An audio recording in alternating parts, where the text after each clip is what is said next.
한 발 더 깊이 있게 뉴스 속으로 시사인이 만드는 정치 라이브 김은재 뉴스인 2월 27일 방송 시작합니다. 총선 43일 남은 날인데요.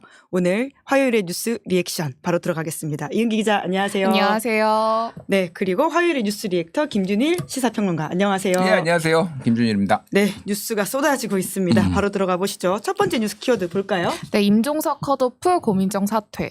네, 오늘 민주당이 서울 중성동갑의 전현희 전 국민권익위원장을 전략공천했습니다. 네, 오늘 더불어민주당이 서울 중성동갑의 전현희 전 위원장을 전략공천했습니다. 문재인 대통령 비서실장이었던 임종석 전 실장은 사실상 컷오프 됐는데요.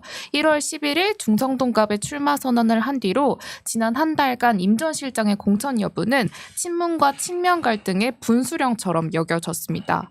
안규백 전략공관위원장은 임 전 실장의 다른 지역구 전략공천 고려하지 않았냐 이런 질문이 나오니까 논의한 바 없다라고 답했고요. 전현희 전 위원장 추천 의결 과정에서 반대 의견도 있었다 이렇게 얘기했습니다. 그러면서 서울 중성동갑은 중요한 지역구이기 때문에 어제 회의에서도 많은 논의가 있었고 오늘 오전 회의도 위원들 사이에 교차 토론이 있었다 이렇게 덧붙였는데요. 한 민주당 재성 의원은 그러니까 임 전 실장의 컷오프는 두 가지 측면에서 문제라고 지적했습니다. 그러니까 하나는 문재인 대통령도 심지어 이해찬 전 총리도 명문정당으로 힘을 합쳐서 이 선거를 치러야 한다고 했다. 근데 그걸 정면으로 걷어찬 거다. 두 번째는 과연 전현희 전 위원장이 더 경쟁력이 있는 후보인가? 그러니까 가장 경쟁력이 있는 후보를 빼고 공천하는 건 그러니까 유권자 입장에서는 선거를 이길 의지가 없는 정당으로 보일 수밖에 없다. 그리고 이젠 돌이킬 수 없다. 뭐 이렇게 이야기하더라고요. 임종석 전 의원의 컷오프 발표 뒤에 문재인 정부 출신 고민정 의원은 공천 불신을 해소하기 위한 논의를 해야 한다. 이런 이야기를 남기고 최고위원직을 사퇴했습니다. 그러니까 친명계 좌장인 정성호 의원을 겨냥해서 그러니까 정성호 의원이 고 의원의 당무 거부를 비판하면서 그러니까 그 전에 최고위원을 못하겠다고 해라라고 했던 발언을 보고 사퇴를 결심했다고 밝혔습니다. 그러니까 또 오늘 하위 10%에 반발한 박영순 의원의 탈당과 함께 그러니까 새로운 미래 합류를 선언했거든요. 네, 그러면서 박영순 의원이 추가 탈당자가 나올 가능성이 있다 이렇게 밝혔습니다. 네, 김준일 에디터, 이제 에디터 아니죠. 죄송합니다. 네, 시사평론가께서는 뭐 아무렇게나 부르세요. 네. 김준일 씨, 뭐 김준일 여사, 뭐 이렇게 부르잖아요. 여사까지는 너무 혼동스럽습니다. 예. 네, 김준일 평론가는 그 임종석 전 실장 컷오프 예상하셨어요? 예, 예상했습니다. 예. 어떻게 예상하셨나요? 이재명은 물러서지 않아. 이재명 대표는 이재명은 물러서지 않아. 그리고 여러 취재를 통해서 인터뷰를 통해서 가능하셨다는 뭐 거죠? 이게 그러니까 뭐 여러 가지 얘기들이 나왔는데 그냥 정면 돌파 쪽으로 이재명 대표의 어떤 의지가 굉장히 강했다라는 얘기가 있어요. 그래서 그냥 조금 정리를 하면은 이거에 대한 가치 판단 뭐 이런 거는 다 하고 왜냐하면은 뭐 누구는 뭐 이제 이재명 대표 지지한 분도 있고 임종석 뭐나 이제 친문계 지지한 분도 있으니까 그런 거 빼놓고 앞으로 얼마나 파장이 커질 것인가. 그러니까 어떤 게 이제 관건이 될 것인가 하고 이게 선거에 어떤 영향을 미치실 것인가 이제 두 가지로 좀 보면 될 것 같은데 임종석 실장이 정말로 굉장히 많은 리더십이 있고 상징성은 있는데 왜냐면은 대통령 비서실장이었잖아요. 그러니까 이런 거죠. 친노 이제 노무현 대통령이 이제 노무현 정부가 끝나고 거기에서 가장 이제 다음 차세대 친노들이 찾은 거는 결국 문재인이었잖아요. 근데 문재인은 노무현의 뭐 나이는 더 젊었지만은 노무현의 친구라는 것도 있고 거기에서 민정수석과 대통령 비서실장을 했다라는 게 이제 가장 큰 영향을 미쳤다라는 거잖아요. 그러면 지금은 이제 문재인의 친구는 없습니다 여기에.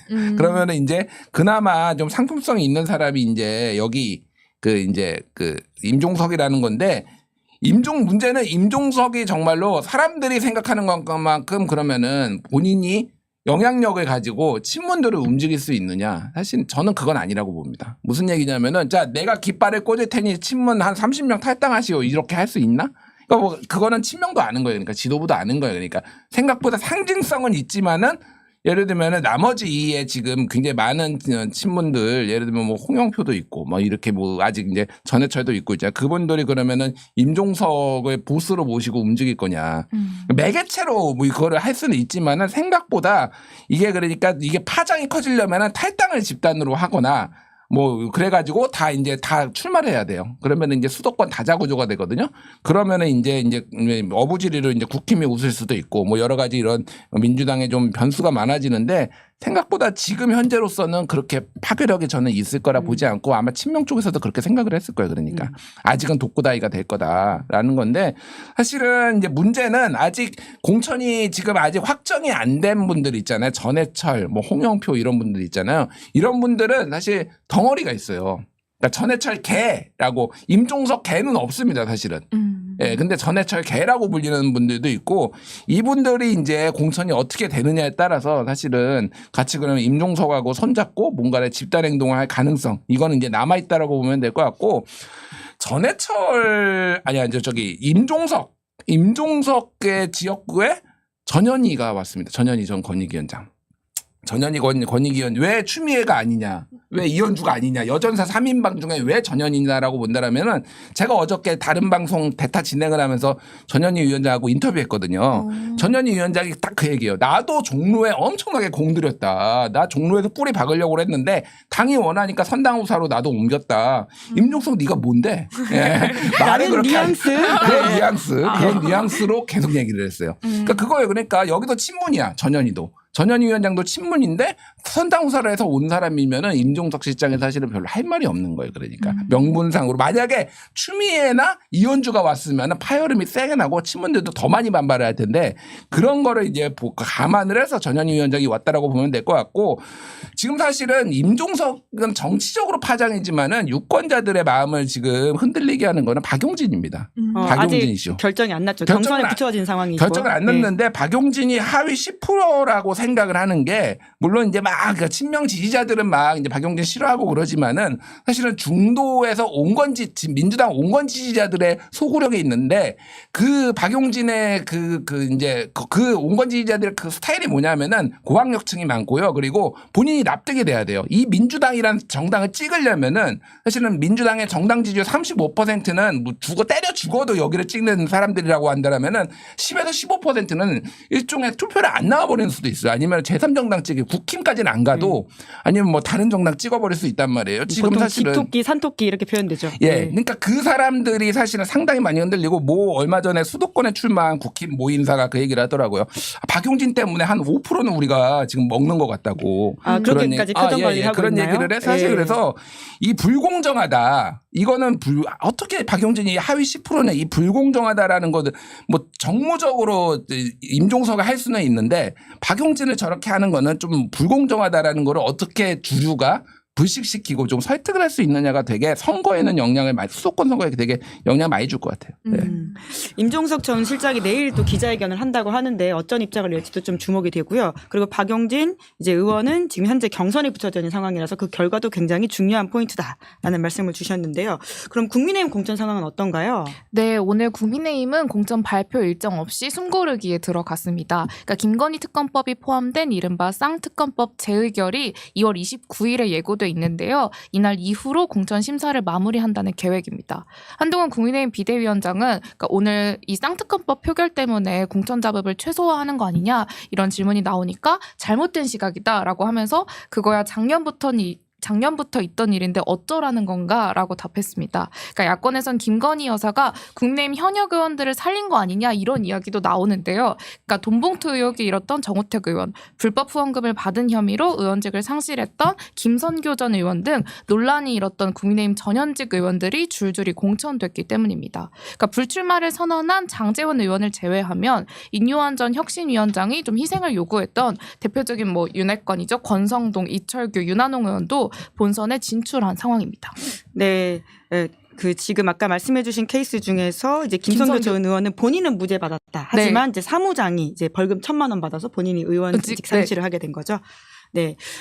한동훈 위원장이 이제 어쩌라는 것이냐라고 이야기를 했네요. 그러니까 지금 쌍특검법 표결 때문에 공천 잡음이 최소화되는 게 아니냐라는 게 잘못된 시각이라는 건데 김준일 평론가가 보시기엔 어떻습니까? 요 한동훈 비대위원장이 그 전날에는 뭐라고 하면 억까 좀 하지 마라 이런 얘기를 감동 했어요. 없는 공천에 대한 비판. 네, 감동 없는 네. 공천에 대해서 억까 좀 하지 마라. 이제 억까는 그 전에 이준석이 이제 가끔 썼단 말이에요. 그게 억지로 깐다. 예, 그러니까 이런 한동훈 말이죠. 네. 한동훈 비대위원장이 뭐라고 해야 되나 이런 트렌디한가요?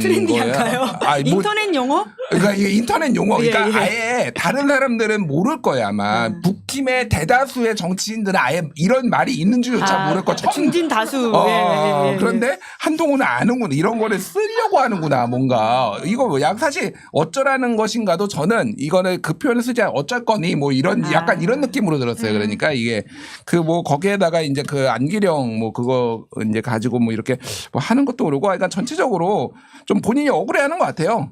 나는 최선을 다하고 있는데 근데 어쨌든 변화가 전혀 없다. 이런 거에 대해서는 이제 뒤에 조금 보면은 왜냐하면은 이제 다 정리가 되면은 이제 민주당이나 이쪽에서 나머지에서 공격을 하는 게 야, 그래서 윤핵관 너희 그대로잖아. 뭐가 변한 거야 너희 정권 심판론 이거 지금 이 앞으로 또 지금 이거를 우리가 봐야 되는 거야 이런 식으로 막 공격이 들어올 텐데 사실 매끄러운 방어 논리가 없습니다. 그럼 586 청산하겠습니다. 이게 이제 이것만으로 안 된다라는 거죠. 그러니까 그래서 조금 이제 뭘 해야 될지 이제 앞으로 방어를 어떻게 해야 될지 좀 고민이 필요할 것 같아요. 예. 그러면 지금 160석 전망까지 나오고 있잖아요. 장성민 전 기획관 같은 경우에는 그건 좀 아니라고 보시는 건가요? 사실 지금 의석수를 가지고 굉장히 많은 평론가들이 이를테면은 제가 뭐 이름은 얘기 안 하겠습니다. 엄모 씨, 뭐 유모 씨, 네. 최모 씨, 예. 몇 석 해가지고 몇 석으로 이길 것이다. 아니 공천도 안 끝났는데 왜 이거를 알려면은 심지어 매치업이 딱 한 다음에 대충 분위기와 여쭤보고 큰 틀에서 보고 그러면은 이거를 이제 몇 석까지 나오는데 이를테면은 뭐 지금 전체적으로 누가 우세하다 뭐 이런 얘기를 하면은 이게 정직한 거예요. 제가 보기에는 몇 석을 뭐 얻을 거다 이거는 다 뇌피셜 솔직히 얘기하면은 다 사자들 같은 느낌을 제가 솔직히 받았어요. 죄송한데 그분들한테 지금은 의석수를 얘기할 때는 아닌데 사실 저는 제가 보기에는 국민의힘이 과반을 넘기기는 저는 쉽지 않아요. 아직도 과반을 넘기기는 쉽지 않지만 일단 가능성은 점점 올라가고 있다. 예, 그게 아직도 저는 민주당이 유리하다고 봅니다. 현재도 몇 석 차로 정권 심판론이 크기 때문에. 예. 그럼에도 불구하고 이제 일단 가능성이 점점 조금씩 많이 올라왔다. 뭐 저는 이렇게 봐요. 예. 네, 지켜보시죠. 160석은 아니야. 장성민은 틀렸다고. 또 이제 갑자기 폭주를 하시는데 장성민 전 기획관입니다. 자, 두 번째 뉴스 키워드 볼까요? 네, 윤석열의 총선용 행보. 네, 윤석열 대통령이 민생토론회에서 군사시설 보호구역 해제를 역대급으로 발표했죠. 네, 윤석열 대통령은 어제 충남 서산 비행장을 찾아서 15번째 민생토론회를 주재했습니다. 이제 그 자리에서 여의도 면적 117배에 달하는 군사시설 보호구역을 해제하겠다고 발표했는데요. 그러니까 한 번에 해제되는 규모로는 말씀하신 것처럼 역대 최대입니다. 그러니까 이번 발표는 윤석열 대통령이 2월 21일에 울산을 찾아서 비수도권 그린벨트 해제 계획을 발표한 지 4일 만에 나왔습니다. 그러니까 윤석열 대통령은 지난달부터 민생토론회를 위해 좀 전국을 방문하면서 GTS 연장 신설, 원전 생태계 복원처럼 좀 그 지역과 맞닿은 대형 정책을 발표한 좀 행보를 이어가고 있는데요. 그러니까 통상 연초에 끝나는 부처별 대통령 업무 보고가 민생토론회 형식으로 바뀌면서 좀 지금까지 계속되고 있습니다. 그러니까 사실상 총선을 앞두고 선거운동을 하는 거 아니냐 이런 지적이 나오는데요. 그러니까 지역을 방문할 때면 빼놓지 않고 시장도 찾고 있습니다. 그러니까 윤석열 대통령이 2월 1일부터 지금까지 방문한 시장 개수를 세보니까요. 2월 8일, 13일, 21일, 22일, 26일 해서 총 5차례 방문했더라고요. 네, 서울, 부산, 울산, 마산, 서산 전국을 지금 누비고 있는 중인데 와중에 김건희 여사는 계속 보이지 않고 있습니다. 네, 윤석열 대통령이 활발하게 좀 공개 행보를 하는 것과 다르게 김건희 여사는 지난해 12월 15일 네덜란드 국빈 방문 이후로 공식 석상에 지금까지 나타나지 않고 있습니다. 그러니까 2월 17일에 배우 이정재 씨 그리고 넷플릭스 공동대표랑 윤석열 대통령이 함께하는 오찬 자리에 김건희 여사가 참석했다고 알려졌지만 좀 대통령실이 공식적으로 배포한 서면 브리핑과 사진에는 김 여사 참석 여부가 공개되지 않았습니다. 네, 윤석열 대통령 지지율도 여조상에 좀 오르는 추세이던데 이런 게 좀 다 반영됐다고 보세요? 그러니까 안 좋은 거를 상기시키는 거든 최대한 뒤로 미루거나 안 보이게 하고 도움이 되거나 아니면 최소한 중립적인 것들만 보이면은 뭐 나쁠 게 없죠. 특히 이제 지금의 지지율 상승세는 의대 정원 문제가 제일 커요. 다른 거를 이거 잘 관련 없는 사람들이 태반입니다. 그리고 예를 들면은 군사시설 보호구역 해제를 해가지고 혜택을 보는 분들이 있겠죠. 누군가는 몇 명이나 될까요? 그게 몇 표나 될까요? 그냥 일종의 이제 패키지처럼 하는 건데 사실은 이거는 여야가 별로 할 말이 없어요. 왜 그러냐면은 이게 지금 여의도 면적의 117배라고 했잖아요. 정확하게는 339제곱킬로미터거든요. 팩트체크. 예. 그런데 중요한 건 이거예요. 문재인 정부 때 2018년에 338제곱킬로미터를 해제를 했어요. 더했다. 아, 예. 그거보다 1제곱킬로미터를 1제곱킬로미터를 더하면서 역대 최대다라고 한 거예요. 그러니까 요거는 우리가 역대 최대를 윤석열 정부가 이제 맞추기 위해서 그렇게 이제 1km 제곱미터를 더했다라는 건데 그때도 논란이 있어서 자유한국당이 난리가 났습니다. 왜 지방선거 앞두고 이거를 지금 군사보호시설에다 해제를 하느냐. 2020년 총선을 앞두고도 한 100제곱킬로미터인가 문재인 정부도 했어요. 사실 그래서 이거는 법이 문제입니다. 제가 보기에는. 그냥 당정일치를 허하라. 대통령의 선거운동을 허하라. 사실 법을 바꾸는 게 낫지 않을까요? 이건 적인 주장. 네. 굉장히 팩트 체커의 관록이 보이면서도 네. 허를 찌르는 아니, 이야기를 맨날 하셨다. 논란이죠. 맨날 논란이고 대통령이 선거에 개입을 했네. 그냥 법을 바꾸자. 선거에 개입을 할 수 있게 아예 마음껏 이거 예전에 이제 문재인 아니 노무현 대통령 탄핵당할 뻔했잖아요. 열린우리당한테 표를 그렇죠? 주십시오 했다가 네. 그냥 가가지고 국민의힘한테 표 주십시오라고 해서 사람들이 판단하게 하면 되는 거지. 글쎄요. 저는 약간 이제는 우리가 좀 농담이 아니라 진짜 전향적으로 뭔가를 좀 생각해 볼 필요가 있지 않나. 근데 미국은 대통령도 선거운동 하잖아요. 본인 네. 선거운동도 하고. 그렇죠. 예. 그러니까 좀 세상이 바뀌었기 때문에 바뀐 어떤 법률 체계가 필요하다라는 말씀으로 이해하면서요. 세 번째 뉴스 키워드 가보겠습니다. 네, KBS 세월호 10주기 다큐 제작 중단. 네, KBS의 세월호 10주기 다큐멘터리 제작이 무산될 위기에 처했다라는 거죠. 네, KBS 다큐 인사이트의 세월호 10주기 다큐멘터리 바람이 되어 살아낼게 가제인데요. 이 제작이 좀 무산될 위기에 처했습니다. 사측이 다큐멘터리 제작진에게 그러니까 총선에 영향을 줄 수 있다 이런 이유로 방영 시기를 당초 예정됐던 4월 18일이 아닌 그러니까 총선 이후이기도 하는데요. 좀 6월로 미루라고 지시했고 그러니까 출연진들이 4월 방영이 아니면 협조가 어렵다고 밝힌 상황입니다. 그러니까 지난주 세월호 유가족과 다큐인사이트 제작진이 참여한 방영 촉구 기자회견에서는 유가족 단체가 10년 전 KBS는 세월호 참사 피해자에게 2차 가해를 가했던 장본인이다. 그러니까 세월호 참사 이후 10년 동안의 노력이 무색하게 국가는 변하지 않았고 KBS는 더더욱 변하지 않았다라고 비판했습니다. 그러니까 다큐인사이트 PD는 그 다큐멘터리가 방영될 수 있도록 끝까지 목소리를 낼 것이라고 의지를 밝혔고요. 또 이날 유가족들은 KBS 측에 박민 사장과의 면담을 요청했지만